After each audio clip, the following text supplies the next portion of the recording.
अहाँके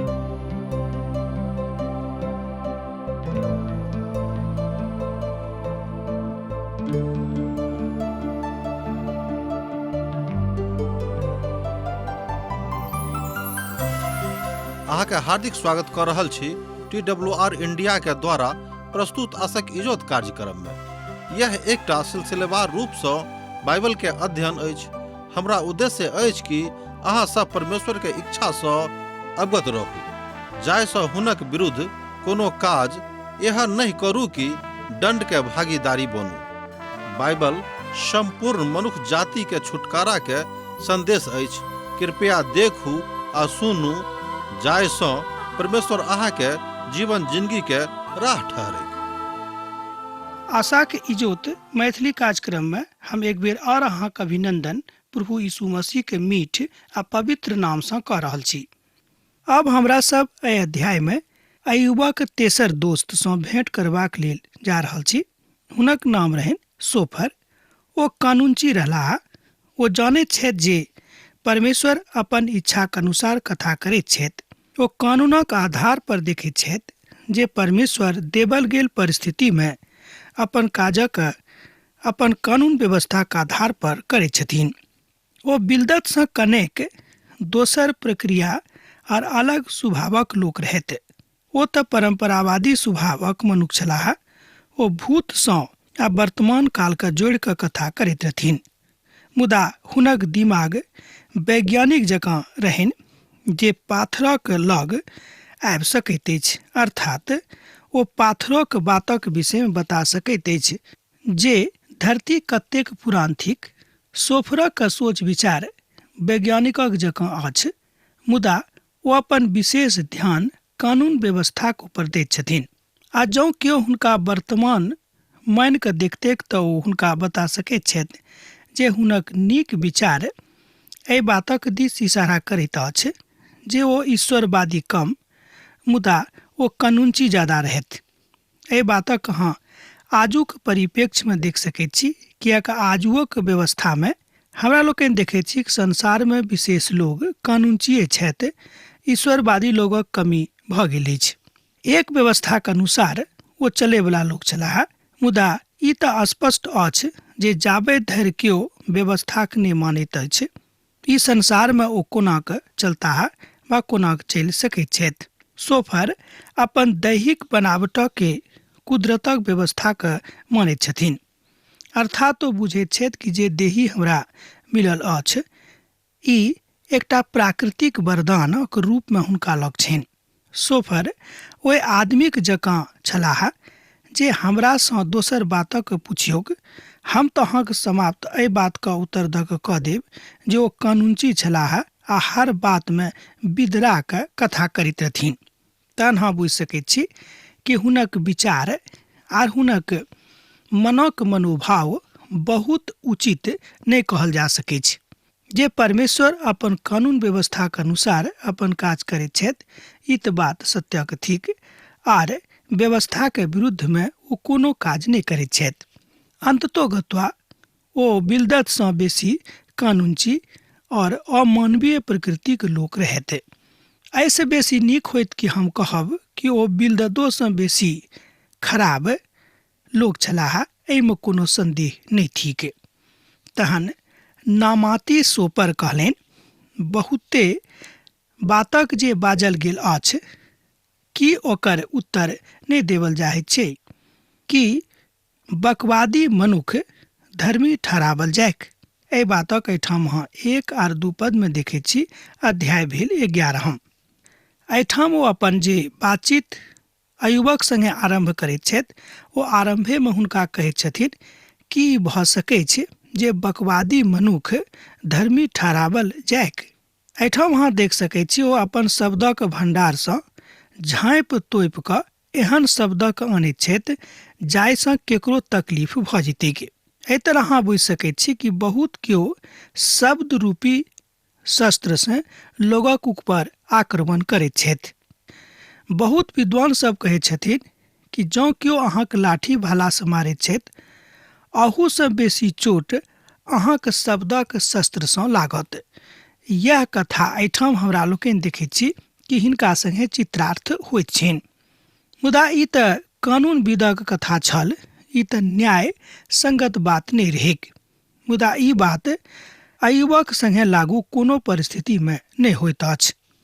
कि अहाँक बड़बोली के कारणे लोक चुप रहत, आर जहन अहाँ ठट्ठा करैत छी तऽ की केओ अहाँक लज्जित नहीं करता है?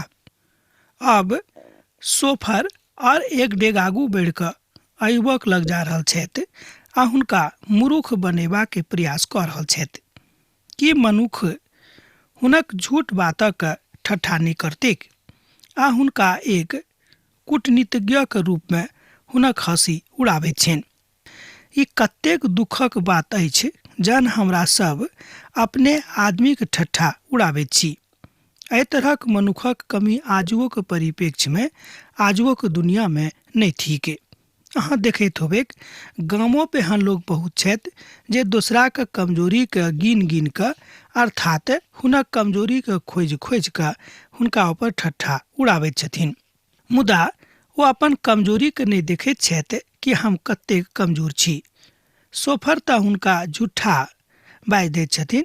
अब सोफर स्वयं का परमेश्वर के सन्मुख में पवित्र स्थान पर ग्रहण करबाक जोग बुझैत छथि।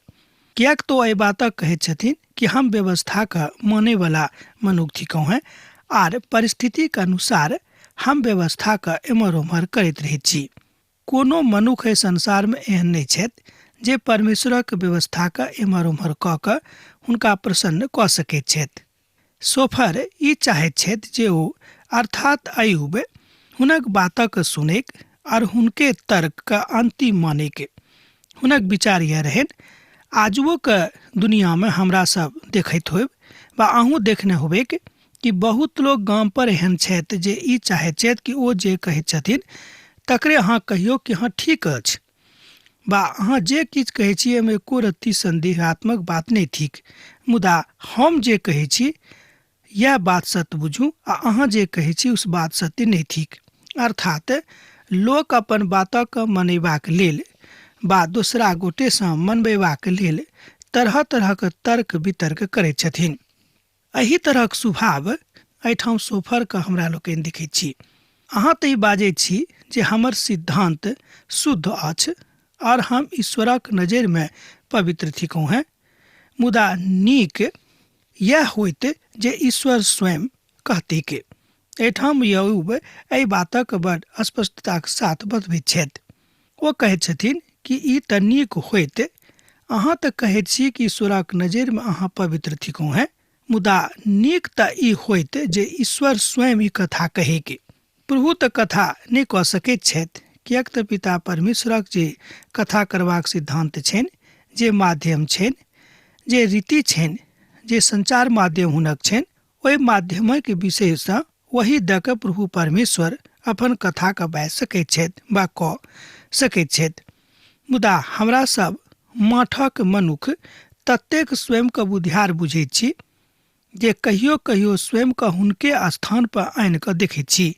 यह बात एहिठाम सोफर कऽ रहल छथि। ई बात कहियो कोनो परिस्थिति में उचित नहीं लागैत अछि, कियाक तऽ एहिठाम हमरा लोकनि देखैत छी कि बेमतलब के बात ओ बात कऽ रहल छथि आ वाद विवाद कऽ रहल छथिन।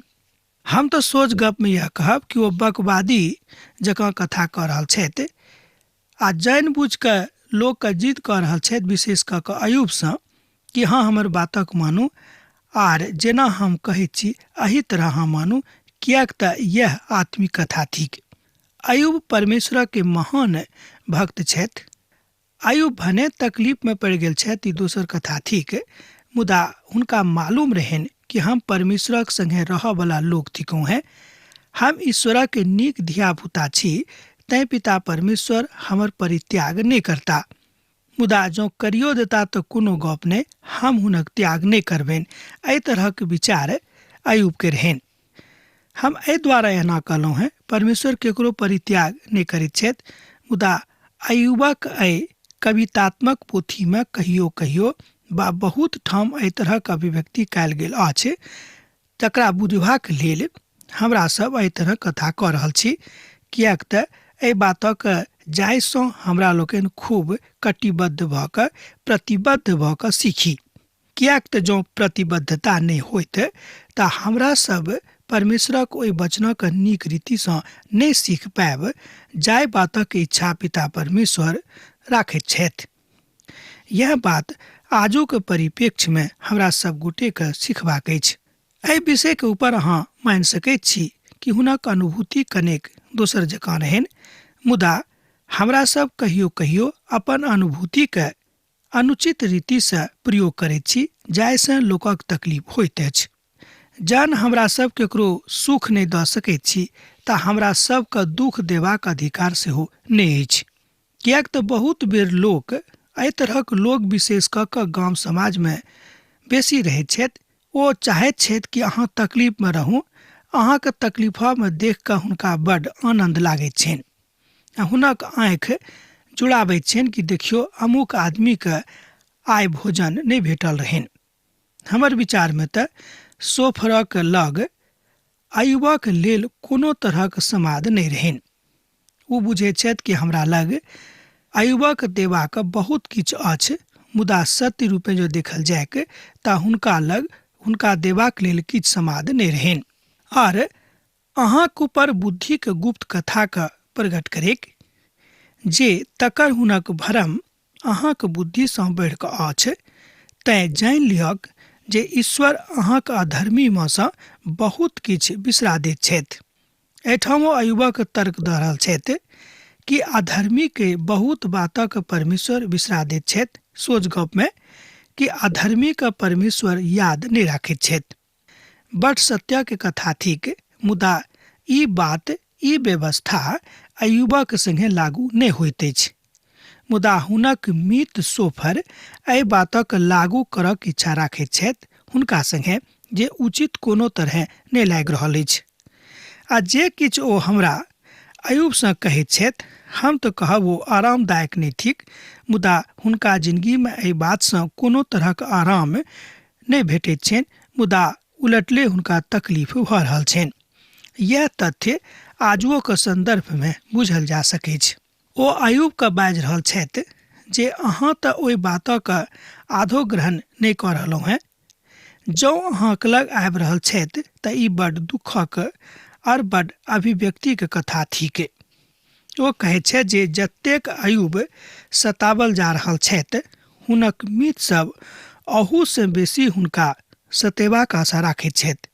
हम तऽ इएह कहब कि अयुबके तऽ बहुत बेसी शैतान सता रहल छथि, मुदा हुनक दोस्त सब हुनका अहूसँ बेसी और सताबैके प्रयास कऽ रहल छथि। सोफर अयुबक जकाँ परिस्थितिमे जँ पड़ल मनुख रहितथि तहन हुनका एहि परिस्थितिके समागमसँ तकर अनुभवसँ अनुभूति भेल रहथिन, मुदा ओ कहियो एहि तरहक परिस्थितिमे नहि पड़ल रहथि। यह बात आजुक दिनमे कतेक संदर्भित लागैत अछि। एहि संदर्भमे अहाँ देख सकैत छी कि हुनका जिन्दगीमे परमेश्वरक प्रति महान उत्साह अहू परिस्थितिमे अहू अवस्थामे खत्म नहि भेल छनि। आर हतोत्साहित भऽ कऽ मनुख जातिक एहिठाम कोनो तरहक एहन कदम उठेबाक जरूरत नहि थिक जाहिसँ परमेश्वरके दुख होइके कि देखियौ हमर अमुक बेटा आर अमुक बेटी एहन काज करऽ लागल जे उचित नहि थिक। जिंदगीके दुखद घड़ीमे जँ अहाँ पड़ल छी तऽ ओहि अवस्थामे अहाँ सोचैत रहब कि परमेश्वर अहाँके नहि बिसरौता।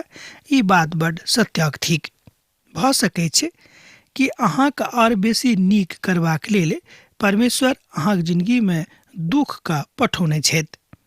यह बात अयुबक जिंदगीमे लागू होइत अछि आर हमरा सेहो एहि बातक बुझनाइ बड़ जरूरी भऽ जाइ छै कि अहाँ परमेश्वरक गूढ़ भेदक पाबि सकलहुँ हेँ आर कि अहाँ परमेश्वरक सर्वशक्तिमानक भेदक पूर्ण रीतिसँ जानि सकलहुँ हेँ।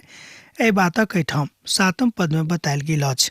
हमरा संगे अहूँ पवित्र पोथीके खोलि लिअ, अयुबक पोथी तकर 11 अध्याय आ तकर 7 पद।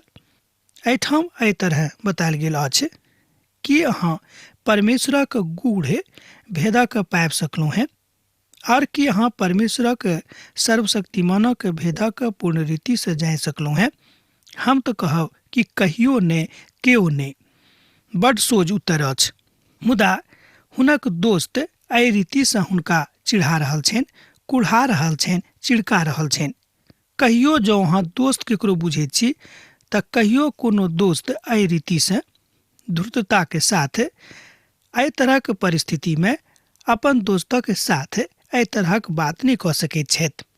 ई महान वक्तव्य अछि आर ई बड अद्भुत वक्तव्य सेहो थिक। मुदा एहि बातक नहि अहाँ मानि सकैत छी जे ई बात एहि युवक संगे लागू भऽ सकैत छै। एहि बातक लागू करनाइ एहि युवक संगे एकटा बड खराब काज होइत, बड अनर्थ बात भऽ जाइत। किएक तऽ अयुब एहि तरहक मनुख नहि छलाह जे ओ अपन पिताके अर्थात परमेश्वरक विश्लेषण करैके आर हुनक जाँच पड़ताल करैके। एना तऽ दाऊद कहैत छथिन कि परखि कऽ देखियौ कि यहोवा कतेक भला छथि। मुदा अयुब एहिठाम ओहि रीतिसँ अपन प्रभुके नहि कहैत छथिन, किएक तऽ हुनका पक्का विश्वास छनि कि परमेश्वर हुनका संगे छथि आ जे तकलीफ हुनका जिन्दगीमे आबि गेल छनि ओ परमेश्वरक दिससँ हुनका जिन्दगीमे छनि। ओ सरंगक जकाँ ऊँचा छथि, अहाँ की कऽ सकलहुँ हेँ। ओ अधलोकसँ बेसी गहीर छथि, अहाँ कतऽ बुझि सकैत छी। हुनक नाप पृथ्वियोसँ बेसी नमहर अछि आर समुद्रोसँ बेसी चौड़ा छथि। ओ एहिठाम परमेश्वरक महान चातुर्दिक विशालतामे बतायल गेल अछि जे अद्भुत अछि। ई मात्र अयुबक लेल नहि मुदा अहाँक लेल आ हमरो लेल अछि। एहि बातक अहाँ 8 पद आर 9 पदमे देख सकैत छी। 9 पदके देखियौ हमरा संगे। हुनक नाप पृथ्वियोसँ बेसी नमहर छनि आर समुद्रोसँ बेसी चौड़ा छनि। हुनकासँ चौड़ा केओ नहि भऽ सकैत छथि आ हुनक नाप केओ नहि लऽ सकैत छथि। अर्थात परमेश्वरक विशालताके केओ अपन बुद्धिसँ, अपन ज्ञानसँ, अपन सामर्थ्यसँ नापि नहि सकैत छथि। मुदा हुनक दोस्त ई बात जे हुनका बाजि रहल छथि बड उचित छनि, मुदा हुनक विचार जे हुनका अन्दरमे छुपल छनि ओ उचित नहि लागैत अछि। ओ एहिठाम परमेश्वरक महान चातुर्दिक विशालतामे हुनक बातक बतौने छथि। ई मात्र अयुबक लेल नहि मुदा अहींके लेल खाली नहि, सबके लेल अछि। जँ परमेश्वर बीचसँ जे किएक बंद कऽ देक और अदालतमे बाजैक तऽ हुनका ओहि रीतिसँ देखतिक। परमेश्वर अहाँक सब ठाम सहायता करबाक लेल ठाढ़ छथि। अहाँ अदालतेमे किएक नहि रहू। हम एकटा अहाँके उदाहरण देलहुँ हेँ। अहाँ कतौ ठाढ़ छी, अपन हृदयसँ स्मरण करू। मान लियौ अहाँ अदालतेमे ठाढ़ छी तऽ अहाँ अपन प्रभुके स्मरण करू, हे प्रभु हमरा मदद करिअ। जँ अहाँके मोन बदलल अछि तऽ अहाँके परमेश्वर जरूर अदालतोमे मदद करता है। किएक तो पाखंडी मनुखक भेद जानैत छथि और अनर्थ काजक बिनु सोच विचारक बिनु जानि जाइत छथि। मुदा मनुख तऽ छुच्छा और निर्बुद्धि होइत अछि, किएक तऽ मनुख जन्मेसँ जंगली गदहाक समान होइत अछि। एहिठाम जाय बातक बतायल गेल अछि कि मनुख तऽ जन्मेसँ जंगली गदहाक समान होइत अछि। हम मानैत छी, हम तऽ अहूसँ बेसी मानैत छी, किएक तऽ पवित्र शास्त्र बाइबिल कहैत अछि कि मनुख तऽ जन्मेसँ पापी अछि। एहि बातक हमरा लोकनि देख चुकलहुँ हेँ रोमियोक पोथीमे, जकर अध्ययन हमरा लोकनि समाप्त कऽ चुकल छी। ई कोनो दू बात नहि थिक जे एहिठाम ओ अयुबक सम्बन्धमे बाजि रहल छथि। ओ अपन विषयमे कथा नहि कऽ रहल छथि। ओ बुझैत छथि जे वह मात्र एक आदमी छथि जिनका हमरा लोकनि देख तऽ नहि सकैत छी, मुदा हुनक अनुभूतिके सैद घड़ी हर क्षण अपन अपन जिन्दगीमे अनुभव कऽ सकैत छी। यह थिक परमेश्वरक विशालता आर हुनक शक्तिके प्रदर्शन। श्रोता मित्र, एहन मनुख केओ नहि छथि, वा हम ती कहब कि एहन केओ पवित्र नहि छथि जे अपन आँखिसँ रोज प्रभुके देख सकैत। जँ अहाँ अपन मनके शुद्ध करू आर ईश्वरक दिस अपन हाथक पसारू आर जे अनर्थक काज अहाँके हाथसँ होइत हुएक तकरा दूर कऽ दियौक आर अपना डेरामे किछु कुटिलताके रह नहि दियौक। एहि बातक अहाँ एहिठाम 13 आर 14 पदमे देख रहल छी।